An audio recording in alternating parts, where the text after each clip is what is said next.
guys, ngayon, pag-uusapan natin ang tungkol sa pag-vlog. Buhay vlog tayo ngayon. Kasi di ba, ano nga bang pinakikot ng mga natin ngayon, di ba? Kung natin kumita, kung paano katulong sa pamilya natin, di ba? Ganun lang. Ngayon, ang makakalito lang talaga, kasi kahit ako ito talaga yung pinalilito ko hanggang ngayon. Kung saan ba tayo dapat nagagawa ng vlog? Sa Facebook ba? Sa Facebook page ba? Mas sikat ba tayo sa Reels? Yung ba tayo kita para sa by stars?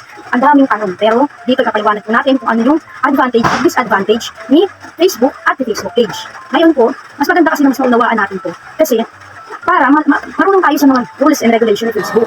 Ngayon, ganito yan guys. Si Facebook page, unang-una, ang advantage yun kasi, ang maganda sa kanya, yung mga personal life natin na nakalagay sa Facebook natin, hindi siya masyadong makakalkal na malalaman pa ng lahat, ganyan. Kasi dito si Facebook page, pwede tayo maglalito ng privacy talaga.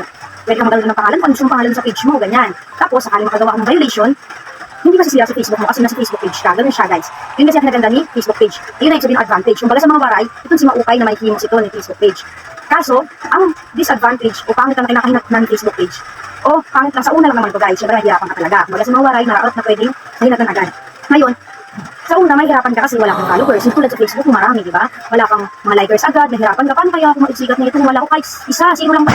Kasi Facebook page yun eh. So, hindi ka kagad talaga magkaka-followers doon. Na siya naman, marami ka kay Facebook. So, ang dami talaga ngayong vlogger, natutusin, sa Facebook page ginagamit. Pero may iba naman pa, syempre gusto agad sumikat, gusto agad kumita. Unang-unang, hindi naman sa sumikat. Syempre gusto agad natin kumita. Ano nga naman ba naman kasi ang nakaliputan ng mundo? Pera. Syempre, bawat araw, bawat segundo, mga gastos tayo kumakain, lahat ginagastusan. Kaya gusto agad kumita ng pera.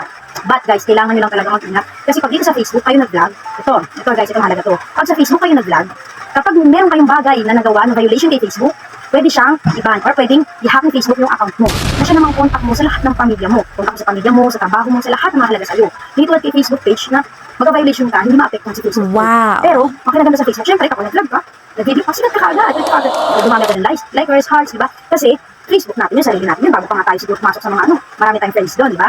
Kaso talagang kailangan natin mag-ingat ngayon. Mas mahalaga na lahat ay dumadaan sa tamang proseso. Kasi dumating ka naman sa punto nagmamadali ka, tapos yun ang bagay na pwedeng ipahamak mo, diba? Mawala yung connection mo sa lahat, kahit anong paghirapan mo na kumakuha mo sa madaling bagay. Madali lang mo na. Okay guys, kaya kung para sa akin, mas maganda talaga sa Facebook page.